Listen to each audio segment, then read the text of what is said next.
애틀랜타에 본사를 둔 코카콜라 회사의 신화적 CEO였던 더글라스 이베스터 회장은 어느 대학 졸업식에 스피커로 초청을 받은 자리에서 이런 말을 한 적이 있습니다. 인생은 마치 5개의 공을 동시에 공중에 던지고 받는 저글링과 같다. 5개의 공이라고 하는 것은 일, 가족, 건강, 친구, 그리고 자신의 마음, 이 5가지인데 사람들이 먹고 살기 위해서 가장 중요하게 여기는 이 일은 고무공과 같아서 실수로 땅에 떨어뜨려도 곧 다시 튀어오른다. 다시 시작할 수 있다는 거죠. 그러나 나머지 4개의 공, 즉 가족, 건강, 친구, 그리고 자신의 마음은 유리로 되어 있어서 한 번 떨어뜨리면 금이 가거나 때로는 산산조각이 나기도 한다. 당신의 인생에서 이 5개의 공들이 균형을 유지하도록 유의하라. 대학 정문을 나서는 젊은이들에게 충고하는 선배의 이야기였습니다. 인생을 살아갈수록 균형 감각의 필요성을 우리 모두는 절감하게 됩니다. 하늘을 나는 새에게도 2날개의 균형이 필요하고 여러분들이 드시는 음식에도 균형이 필요합니다. 우리 신앙생활에도 마찬가지입니다. 어느 한쪽으로 이렇게 치우치다 보면 당장은 아니라도 언젠가는 반드시 문제가 생기기 마련입니다. 마침 오늘 본문에 보니까 우로나 좌로나, 이전 성경에는 좌로나 우로나, 영어 성경에도 right가 먼저 나오고 그 다음에 left가 나중에 나오는데 어쨌든 치우치지 말라 하는 말씀이 나오고 있어서 오늘 제목을 그렇게 정했습니다. 한번 제목을 따라해 주시기 바랍니다. 치우치지 말라. 이번 주 토요일이면 세월호 침몰 사고 2주기를 맞이합니다.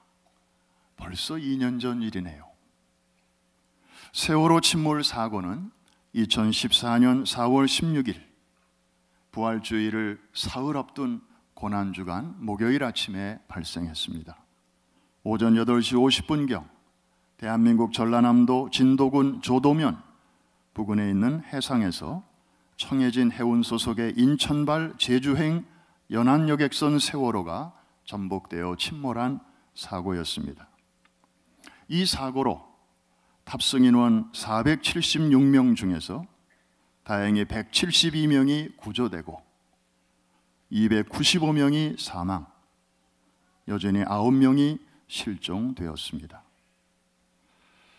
이 끔찍한 사고로 하루아침에 가족을 잃고 아직도 큰 슬픔 중에 있는 이들에게 부활의 주님께서 친히 위로해 주시기를 빕니다. 왜 세월호가 침몰했습니까? 여러 가지 전문가들의 견해가 있습니다. 구조 변경해서 오래된 배를 사가지고 무리하게 사람을 더 많이 실으려고 배 구조를 변경했다는 것이죠. 항로 변경설, 조류가 급한 데서 갑자기 방향을 틀다가 배가 넘어졌다는 것이죠. 과정 및 선체 결함, 규정 이상으로 승객과 화물을 너무 많이 실어서 그렇게 됐다는 거죠. 거기다가 느슨한 화물 결박, 원래 쇠줄로 묶어야 되는데 그냥 엉성하게 밧줄로 묶어서 배 균형이 기울어지면서 화물들이 쏟아져 내리면서 침몰을 앞당겼다고 하는 이런 여러 가지 요인들이 많이 제기되었습니다. 그러나 무엇보다도 가장 결정적인 이유는 조류가 유난히 센 이 지역에서 갑자기 우회전을 하면서 배가 균형을 잃어버렸기 때문입니다. 그럼 왜 이 배가 갑자기 균형을 잃고 침몰하게 되었습니까? 저는 배는 여러 번 타봤지만 제가 배에 대해서 이렇게 무지한 줄을 몰랐습니다. 평형수라는 말을 저는 세월호 사고가 나서야 처음 들었습니다.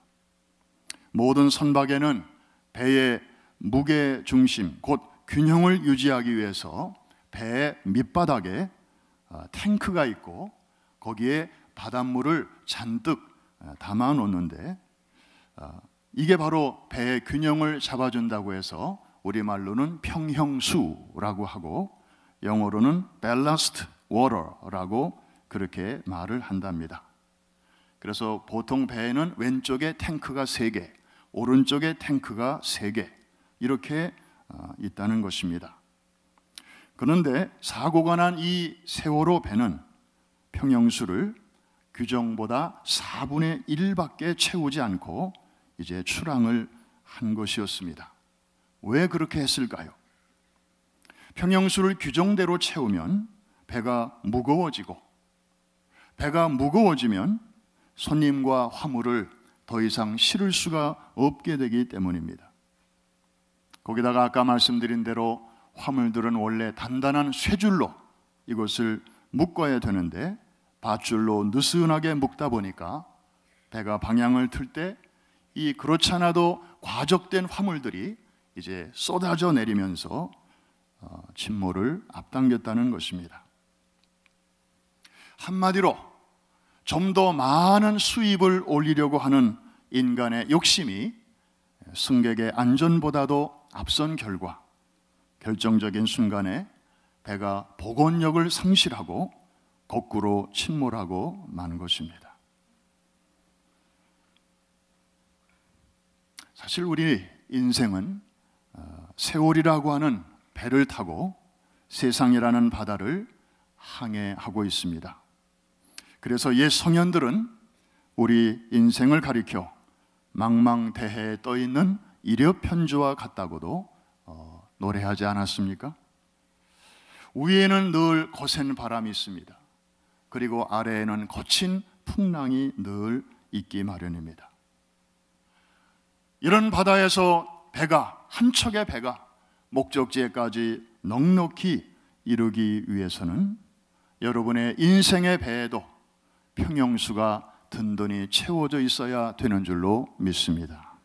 그렇지 않으면 이 복원력을 상실하게 됩니다. 요즘 이 단어가 굉장히 사람들의 관심을 끌고 있다고 합니다. 영어로는 resilience라고 하는 이 복원력, 마치 공을 떨어뜨렸을 때 이것이 다시 튀어오르는 그런 힘. 그래서 이것이 요즘은 물리학에서 시작된 단어인데 이제는 이것이 심리학에까지 사용되어서 사람이 살다가 힘든 일을 만나고 또 낙심되는 일을 만났을 때 어떤 사람은 푹 주저앉고 어떤 사람은 주저앉았다가도 다시 일어나는데 그 차이가 뭐냐, 이런 거를 이제 연구하는 그런 학문이 요새 막 생기고 있습니다. 사실 우리 예수 믿는 사람들은 예수님을 모시고 살기 때문에 설령 이렇게 공중에서 땅으로 떨어진다 할지라도 우리는 할 수 없지만 우리 안에 계시는 주님 덕분에 우리는 늘 다시 일어나게 되는 줄로 믿습니다. 옆에 계신 분에게 한번 인사하십시다. 우리는 아무 문제 없습니다.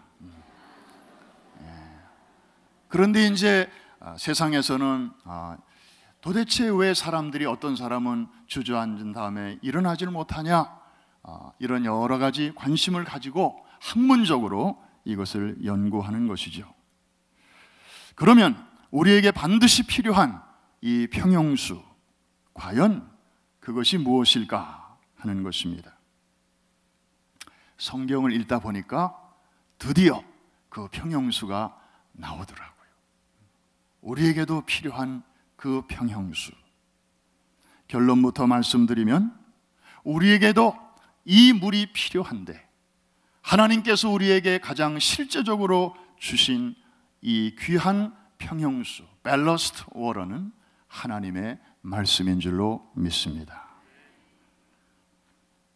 사도 바울이 골로새서 3장 16절에서 말씀한 것처럼 그리스도의 말씀이 내 속에 풍성히 거하기를 원한다. 너희 속에 풍성히 거하기를 원한다.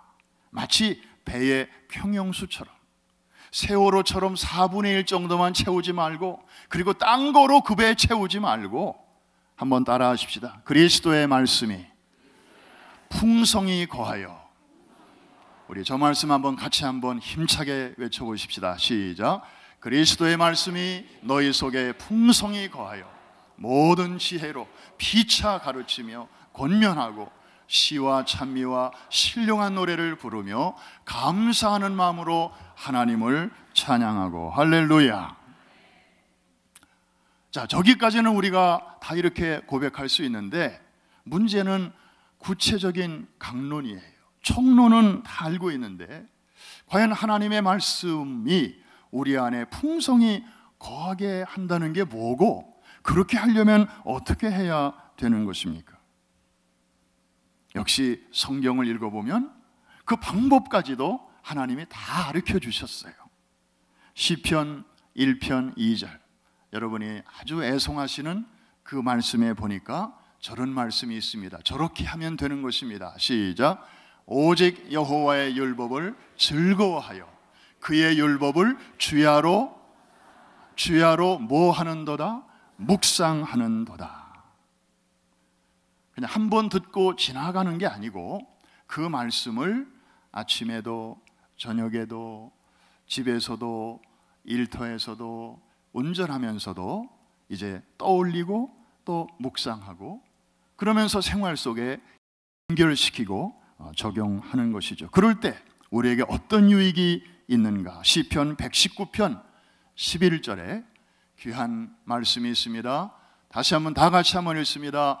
내가 주께 범죄하지 아니하려 하여 주의 말씀을 내 마음에. 저기 보면 우리가 범죄하지 않기 위해서 하루에 기도를 5시간 해야 된다, 성경을 50장씩 읽어야 된다, 그런 말씀 하지 않습니다. 단순히 주의 말씀을 내 마음에 두었다.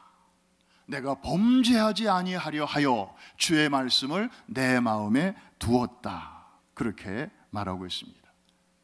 저 말은 주의 말씀을 내 마음에 두는 것 이상으로 죄와 싸워서 이기는 더 좋은 방법은 없다는 것입니다. 할렐루야. 그런데 목사님, 주의 말씀을 내 마음에 둔다고 하는 게 무슨 말인지 저는 또 잘 이해가 안 가요. 하나님의 말씀은 이렇게 두껍고 많은데, 그리고 때때로 너무 어려운데 어떻게 저거를 내 마음에 새기라는 것입니까? 한꺼번에 우리가 다 할 수는 없죠. 그런데 여러분, 여러분들이 개인적으로 틈틈이 보는 하나님의 말씀이 있지 않습니까? 그리고 매주일 오늘 이런 시간에 또 듣는 말씀이 또 있지 않습니까? 매주 보고 매주 듣는 설교, 이 말씀을, 여러분들이 묵상하시는 그 말씀을 생활 속에서 24시간 틈틈이 그거를 읊조리고 또 묵상하고 적용하는 것입니다. 예를 들면 몇 주 전에 우리 담임 목사님께서 창세기 50장을 본문으로 요셉의 임종 사건을 스토리로 해서 설교하신 적이 있습니다. 그때 많은 분들이 아주 충격과 도전을 받으신 것 같습니다. 그래서 집안에서도 부부끼리 좀 사소한 일로 말 다툼이 있을 뻔하다가, 그게 더 번질 뻔하다가 속으로 나 입관한 사람이잖아, 저 입관했습니다, 그러면서 그 고비를 이렇게 잘 넘기신 분들이 많이 계시다고 들었습니다. 또 지난주에 제가 말씀을 증거하면서 은혜 받는 길이 여러 가지가 있는데 그 중에 특별한 길 하나가 억지로라는 길도 있다고 말씀드렸습니다. 그랬더니 정말 하기 싫은데 교회에서 뭘 하자고 하는데, 그래서 그만둘까 하다가 다시 하기로 한 분이 몇 분 계시다고 지난번에 들었습니다.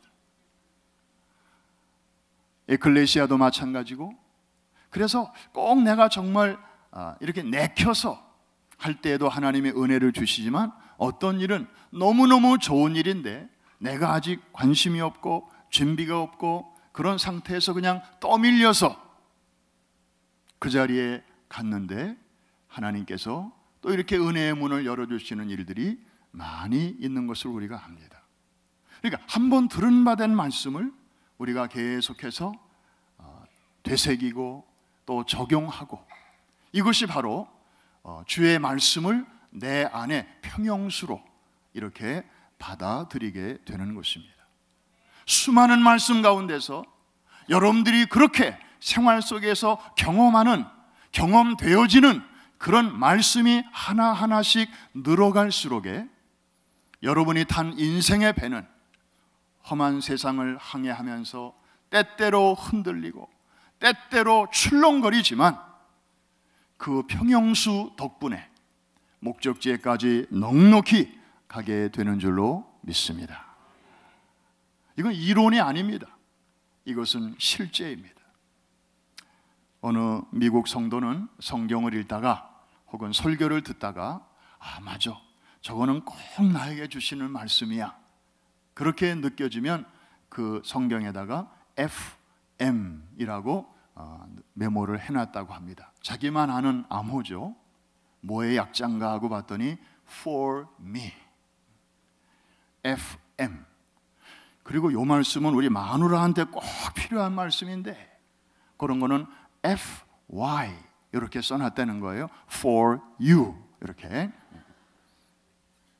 그런데 FM, For me, 이게 여러분의 성경에서 하나씩 하나씩 늘어갈수록 여러분의 마음속에는 하나님이 주시는 그 평형수가 차곡차곡 채워져서 그 정량이 탁 채워질 때 어떤 풍랑 속에서도 흔들릴지언정 배가 거꾸러지거나 침몰하지 않고 거기까지 무사히 가게 될 줄로 믿습니다. 고맙게도 하나님께서는 우리에게 이렇게 글씨로 된 성경만 주신 것이 아니고, 혹시 우리가 이 책으로만 된 성경이 있으면 우리가 못 보는 사람도 있고 혹시 깨닫지 못할까 봐 하나님께서는 똑같은 내용인데 다른 형태로 우리에게 또 보내주신 분이 계십니다. 말씀이 육신이 되어 이 땅에 찾아오신 예수 그리스도이십니다. 할렐루야. 요한복음 1장 1절 여러분들이 아마 다 암송하실 텐데 같이 한번 암송해 볼까요? 시작. 태초에 말씀이 계시니라. 이 말씀은 곧 하나님이시니라. 하나님과 같이 계셨는데 동시에 하나님이십니다. 그런데 이제 10석절을 뛰어넘어서 요한복음 1장 14절에서는 그분이 누구신가를 우리에게 친절하게 설명해 주고 있습니다. 다 같이 말씀이 육신이 되어 우리 가운데 거하심에 우리가 그의 영광을 보니 아버지의 독생자의 영광이요 은혜와 진리가 충만하더라. 아멘. 결국 말씀의 하이라이트는 누구신가? 바로 우리 가운데 거하시는 예수 그리스도이십니다.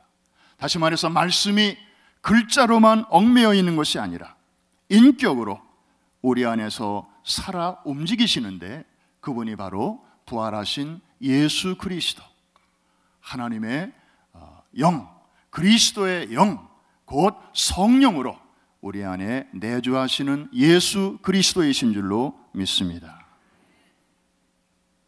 그분이 인격화된 말씀으로 우리 안에 함께 거하시기 때문에 그분을 우리가 평형수로 모시어 드릴 때 우리는 죄의 소욕을 이기면서 나아갈 수가 있습니다.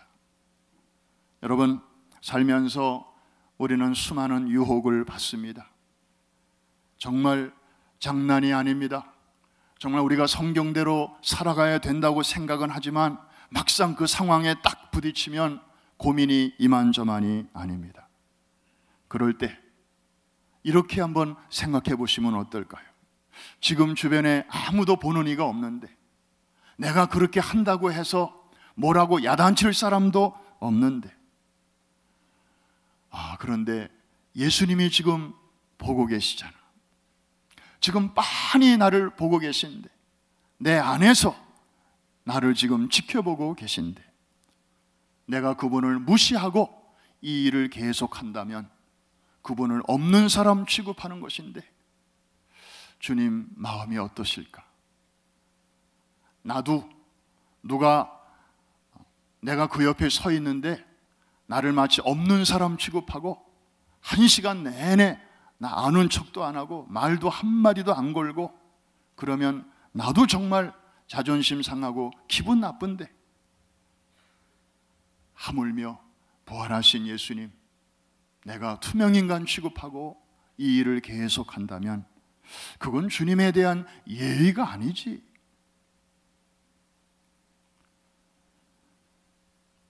또 어떤 결정을 내려야 되는데 오른쪽으로 가야 될는지 왼쪽으로 가야 될는지 막막할 때, 그럴 때 단 1초라도 이런 생각을 해보시면 어떨까요?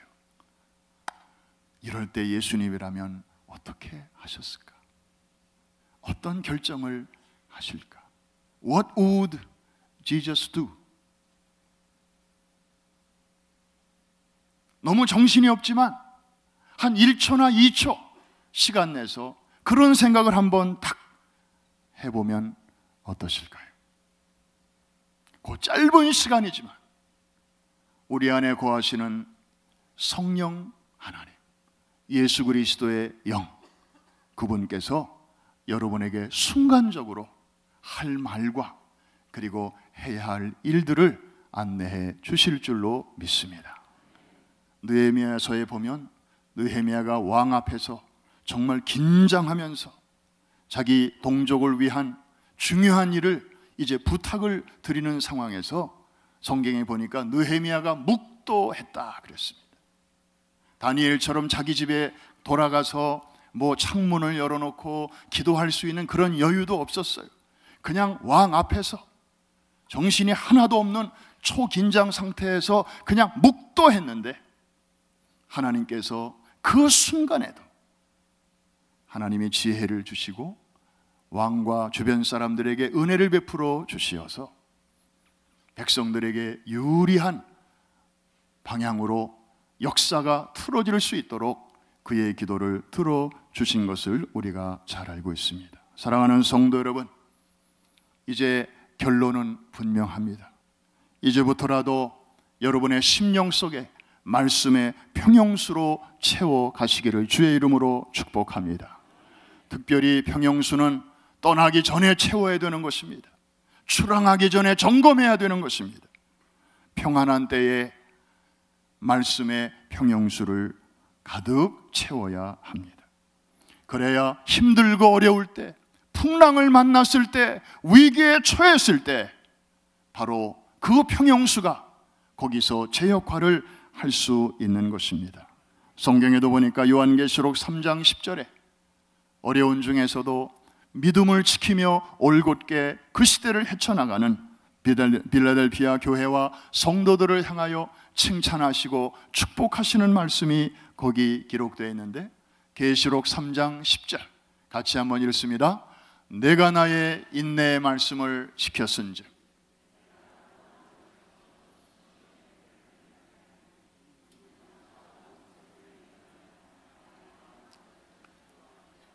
무슨 말씀입니까?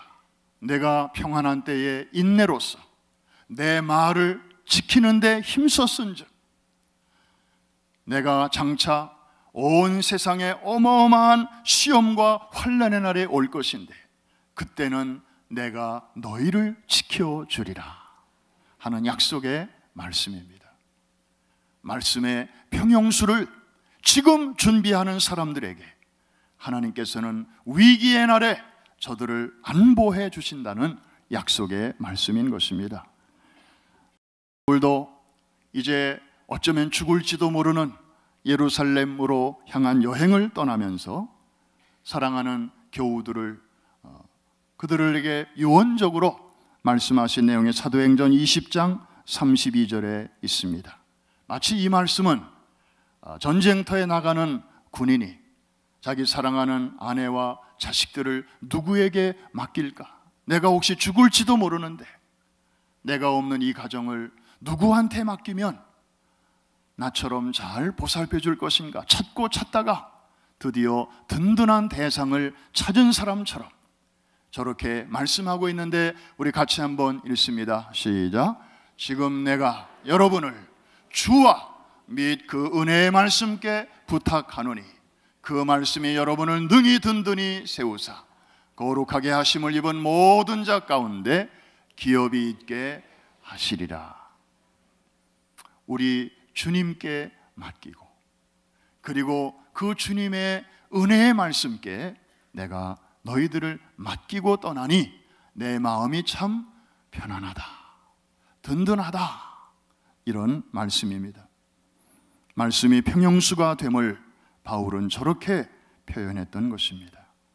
오늘 이 은혜가 다시 한번 여러분들의 마음속에 차고 넘쳐서 험난한 세상 노래하며 찬송하며 감사하며 넉넉히 헤쳐나가는 여러분 모두가 되시기를 주의 이름으로 축복합니다. 한 가지 평형수만 더 소개합니다. 대개 우리는 믿음을 중시하고 또 성경 보는 것, 또 기도 생활하는 것 강조하다 보니까 약해지는 것이 하나 있습니다. 그것은 바로 신앙 인격이라는 평형수입니다. 우리가 바깥에 나가보면 사람들은 신체적인 외모나 학력이나 학위, 소위 스펙을 쌓는데 여념이 없습니다. 한마디로 능력 있는 자만이 적자생존하기 때문에 살아남기 위해서는 어쩔 수 없는 것이죠. 그런데 하나님은 사람의 능력보다는 내면을 중요하게 보십니다. 나의 보는 것은 사람과 같지 아니하니 사람은 외모를 보거니와 나 여호와는 무엇을 보느니라? 중심을 보느니라.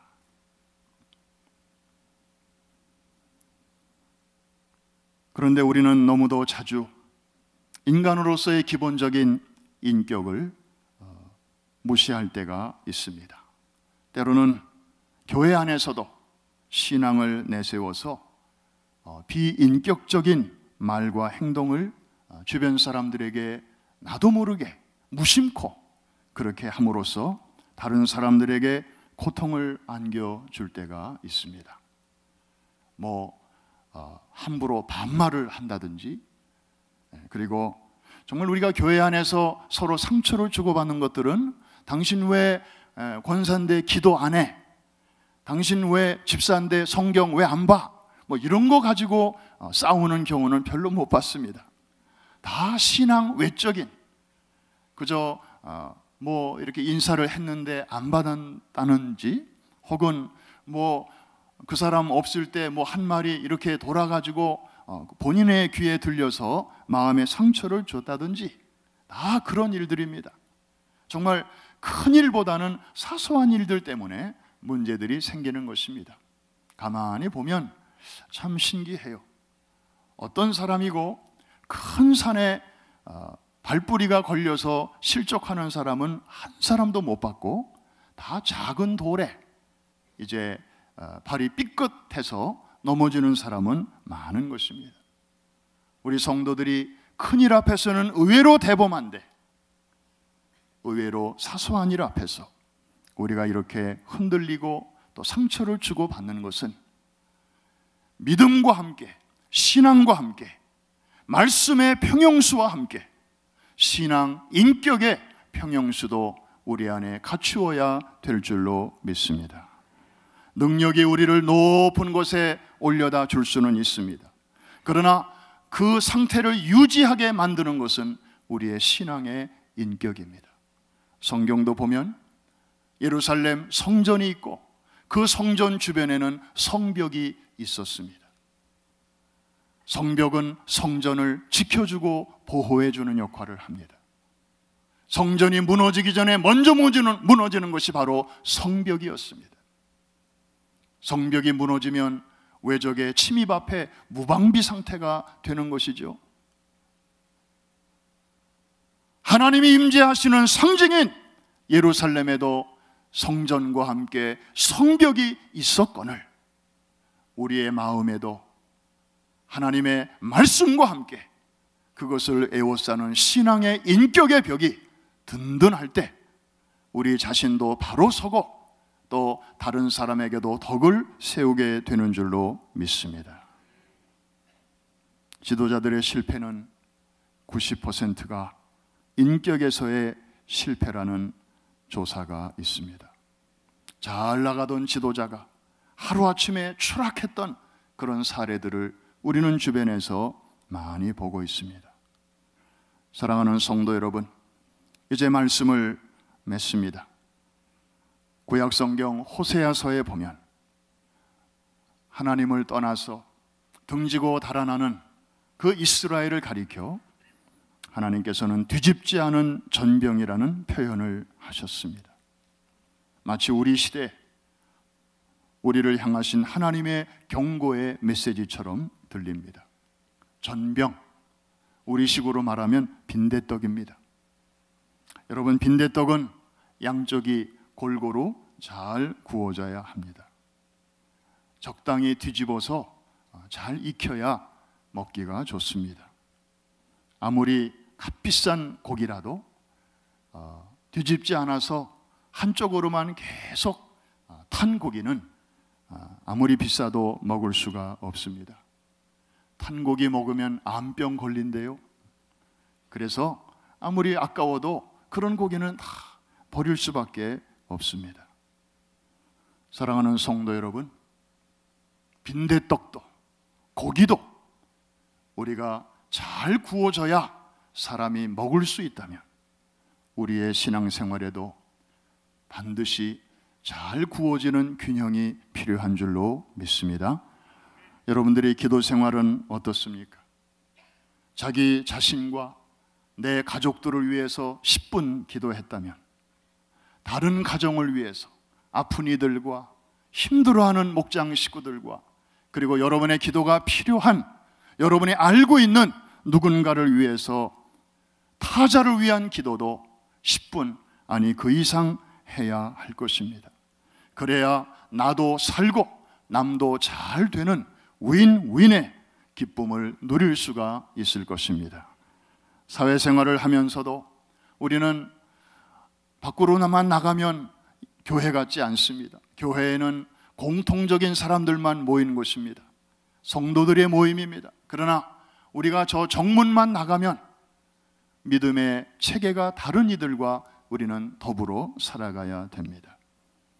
그러므로 그들과 더불어 많은 시간을 살아갈 때 하나님의 자녀로서의 그 아이덴티티, 그 거룩성을 지킬 뿐만 아니라 동시에 그들과의 화목, 그들과의 화평함도 아울러 지켜야 할 것입니다. 어느 한쪽만 치우치다 보면 다른 한쪽이 훼손되게 되어 있습니다.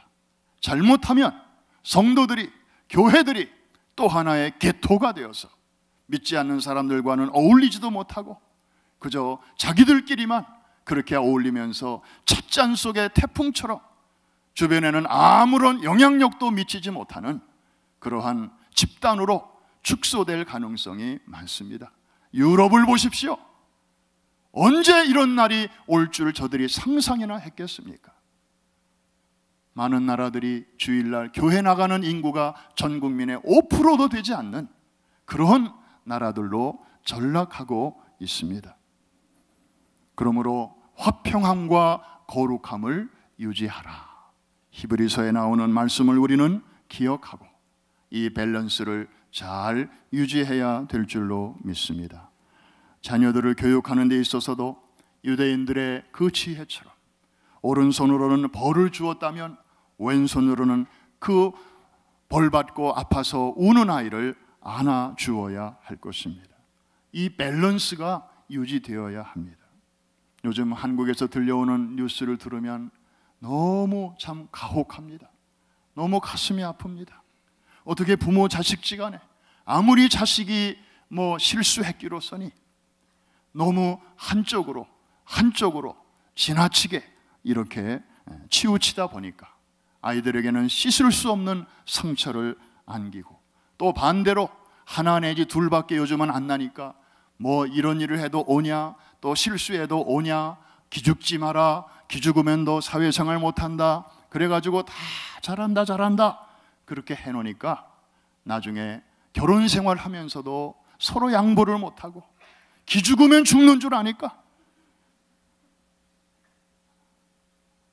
그래서 옛날 부모들 같으면 아무 일도 아닌데 요즘 젊은이들은 아무 일도 아닌 거 가지고 그렇게 기싸움을 하면서 아주 작은 문제를 더 크게 만드는 경우들이 많은 것입니다. 그래서 한쪽으로 치우치다 보면 그렇게 사랑스러운 자녀를 정말 상처를 주거나 아니면 버르장머리 없는 아이들로 키우거나 둘 중에 하나가 되는 것입니다. 좌로나 우로나 우로나 좌로나 치우치지 말라. 하나님의 말씀을 주야로 묵상하면서 중심을 바로잡고 나아가라. 그리고 강하고 담대하라. 마음을 굳세게 하라. 내가 어디로 가든지 내가 너와 함께 할 것이다. 오늘 여호수아를 통하여 우리에게 주시는 이 말씀입니다. 특별히 이번 주간은 한국 사회가 전체적으로 힘든 주간이 될 것입니다. 세월호 참사 2주기를 앞두고 또 사회가 들썩들썩하고 생명을 잃은 가정들은 가정들대로 그 슬픔이 다시 되살아날 것이고 또 그것을 또 들고 일어나는 수많은 단체나 이런 사람들로 또 사회가 복잡하고 소란해질 텐데 이러한 때에 말씀의 평형수와 우리 주님의 그 은혜를 통해서 우리 한국 교회가 안정을 찾고 한국 사회가 복원력을 회복하고 특별히 담임 목사님 수고하시고 애쓰시는 이번 성회를 통해서 다시 한번 중심을 잡고 세계를 향하여 한국 교회와 사회가 될 수 있도록 그리고 그 일이 내 안에서부터 일어날 수 있도록 기도하시는 가운데 하나님의 은혜가 우리 모두에게 넘치게 되시기를 주의 이름으로 축복합니다. 기도하겠습니다.